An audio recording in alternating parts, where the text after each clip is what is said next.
Nestled in the shadow of its imposing, now abandoned keep, sits the dwindling riverside village of Weepstone. But things were not always so. For in times gone by, a man from the east, known only as Raal, grew to power, waging a relentless campaign westward.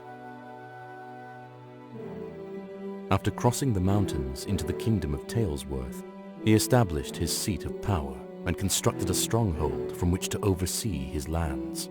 He called this stronghold Weepstone Keep.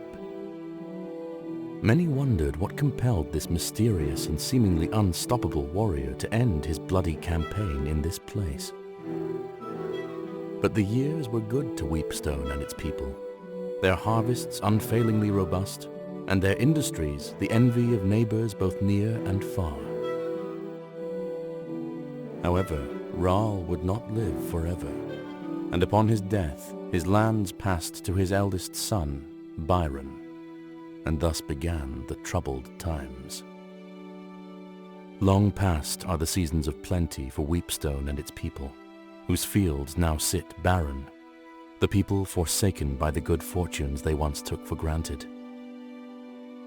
To the astonishment of many, Byron abandoned Weepstone Keep for a modest manor on a hill near the town, and forbade anyone to return to its halls. Now the town barely survives, mostly as an unwelcome stop along a trade route used by merchants too impatient to travel the hospitable roads of the south. Only the trapped or the desperate continue to call this bleak place their home. Our story begins here, on a night of ill omen, as the people of Weepstone have been called to the tavern for reasons unknown.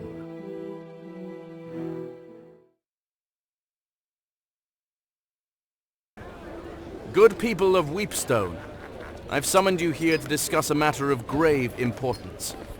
My brother and your lord, Byron, has fallen ill. He is rarely conscious. His nights are fraught with fevered dreams and terrible nightmares. The healers know not what ails him. In his half-waking state, he mumbles incoherently of Weepstone Keep, the castle that our father built, our childhood home. I can only hope that it is there where answers may lie, while the keep and its contents have been for who among...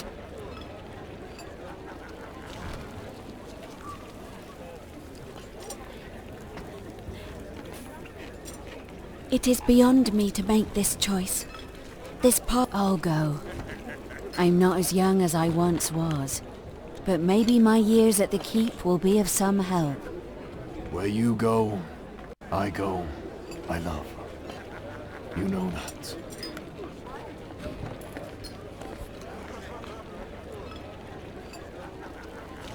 I'll go. I'm not as young as I once was, but maybe my years at the keep will be of some help.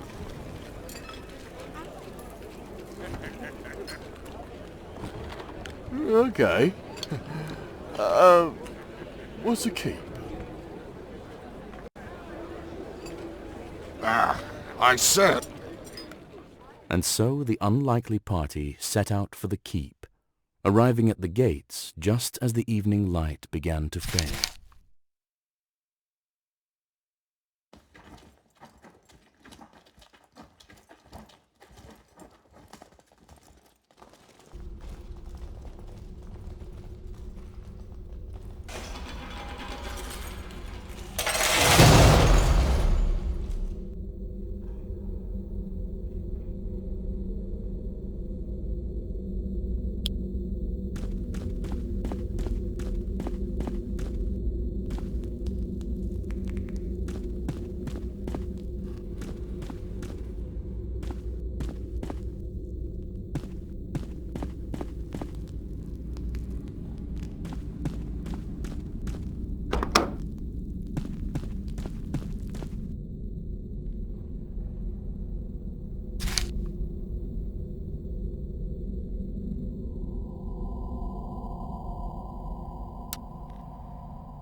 This door is locked and won't budge.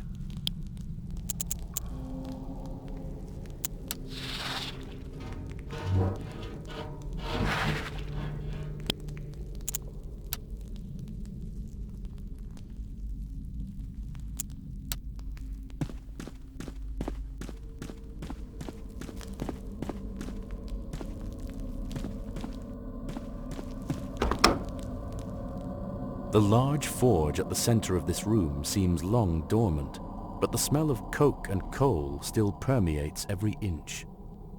Crates, barrels, and scattered ashes are scant reminders.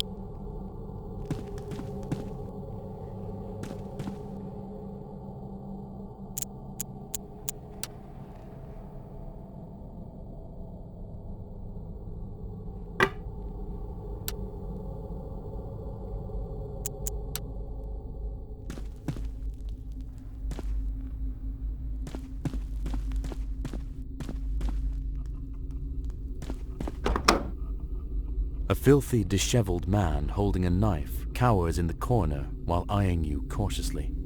Makeshift bedding and various personal effects lie in disarray. The smell is pungent. What are you lot doing in here? No, that's fair enough. Just making polite conversation with the arm. No, would that I were.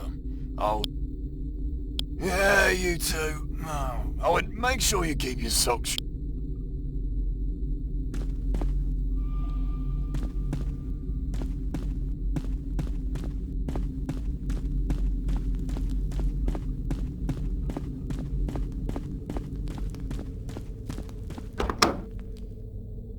The smith's quarters are Spartan and humble, but must have once been a comfortable respite from the heat and ringing of the forge after a long day's labors.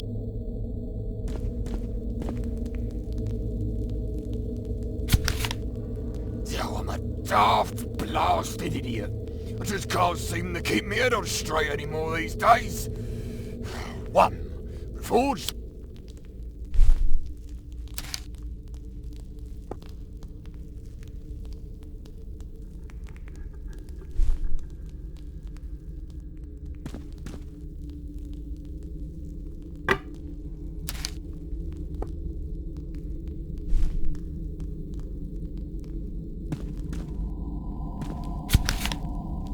Oh, I'm a daft, blasted idiot. I just can't seem to keep my head on straight anymore these days.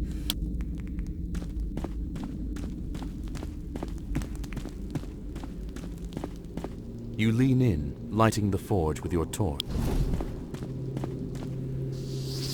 The forge begins heating up as you pump the bellows.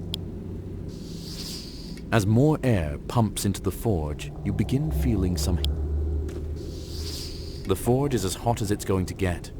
The heat feels good. The forge is as hot as it's going to get.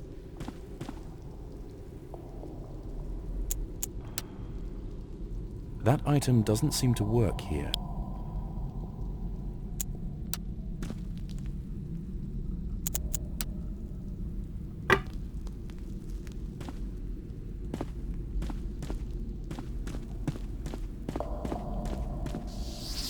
The forge is as hot as it's going to get.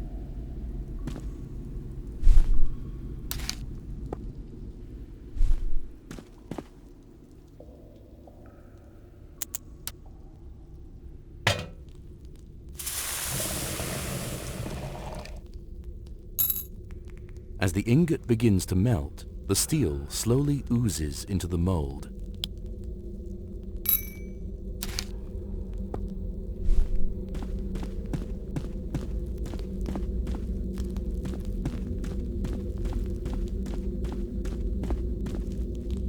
This door is locked and